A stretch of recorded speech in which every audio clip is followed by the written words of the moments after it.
You hear at these times people saying things like, oh, this is such an important year, it's such a big year. And it's like when there's an election, oh, this is the most important election for generations.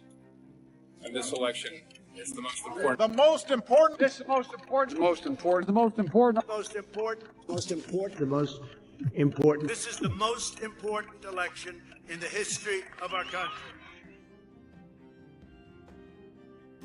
When it's not, and it isn't, but with 2021, that can't be said, because it is. This is a pivotal year, which will, in so many ways, decide the direction of human society for at least a very long time to come.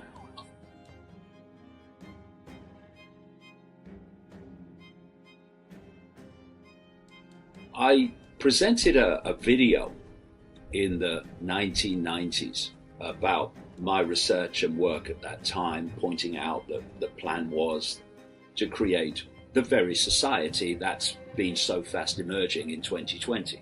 And I called it Freedom or Fascism, the time to choose.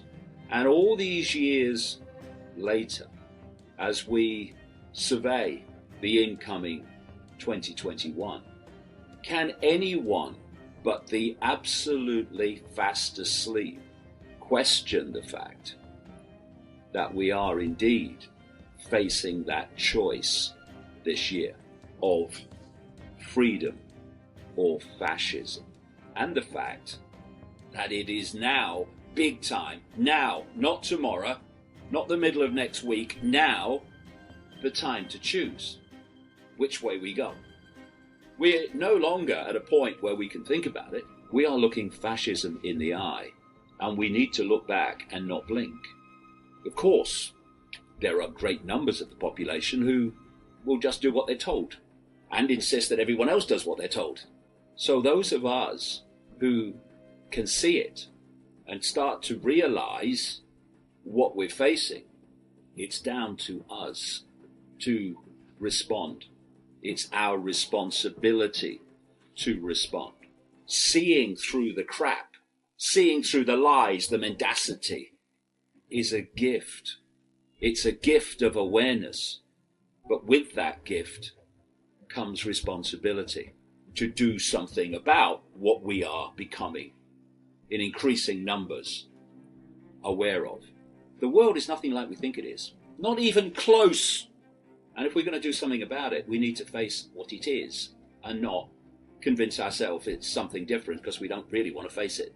But once you realize that these major dictators and influencers of the direction of human society, and increasingly imposers of the direction of human society, are all connected by this web, then suddenly the world starts to make sense in a very different way. At the top of the pyramid, you have the cult, the inner core of the cult. Tiny, tiny few people.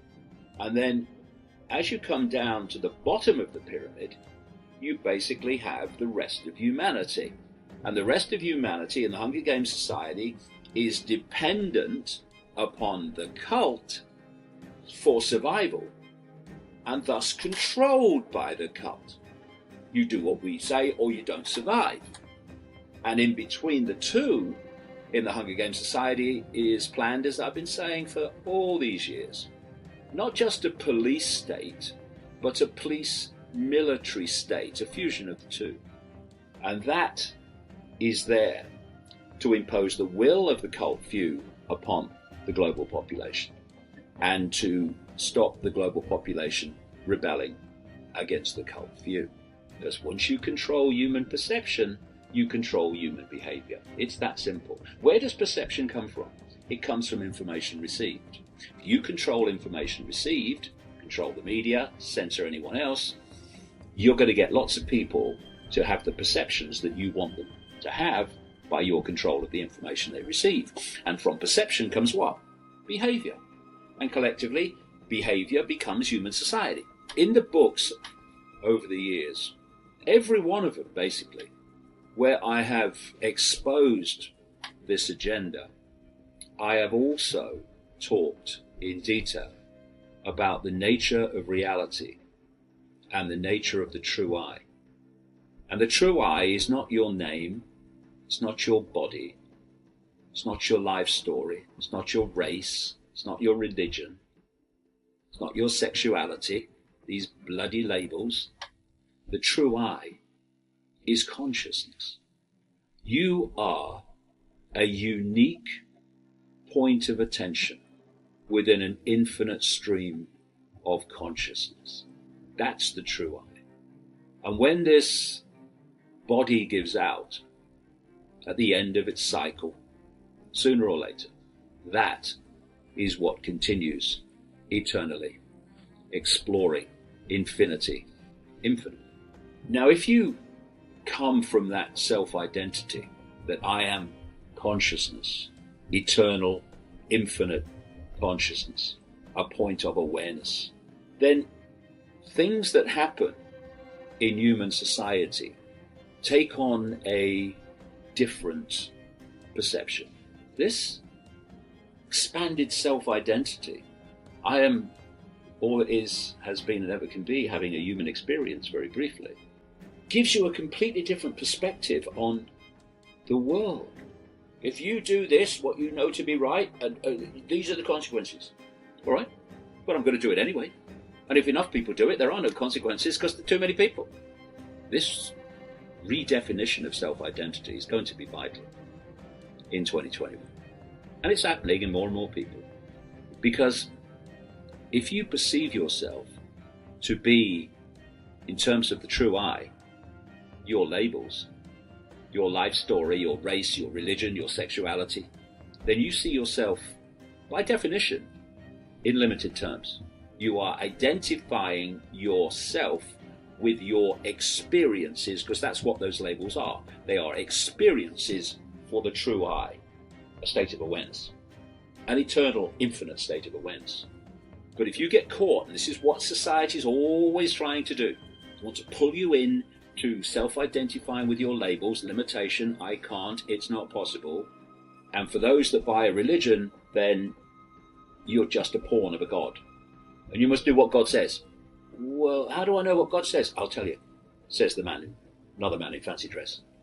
And that sense of limitation, that sense of little me, that comes from self-identification with experiences as the I, that state of awareness is far, far, far more likely to be intimidated by authority and to acquiesce to its own enslavement.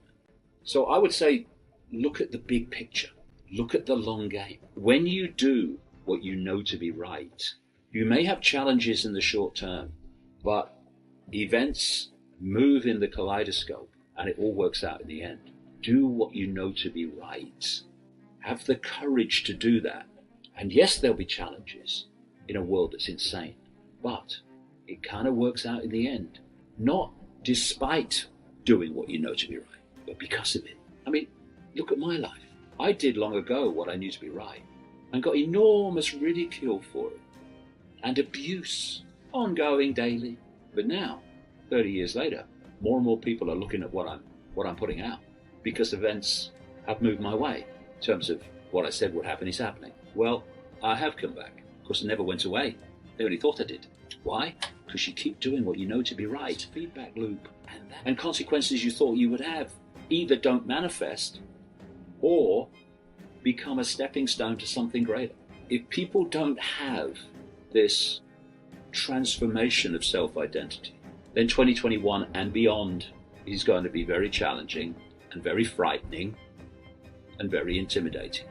But if the same people have this transformation, I am not David Icke. I am not a man born in Leicester, England in 1952. That's my experience. They're just names for my experience. It's just a vehicle for that experience. I am the infinite awareness having that experience. And when it's over, I'll move on to an infinite series of other experiences. And what that does, it makes the experience in the moment a very different proposition to what it does if you buy the 70 years and 10. This is all I am. So the spiritual transformation and what we need to do to bring this to an end are one of the same. Because people in that state of identity won't take shit from these psychopaths and morons. Won't happen. They'll stand up and they'll say, not having it. No, I'm not doing it. No. And as the number increases, game over.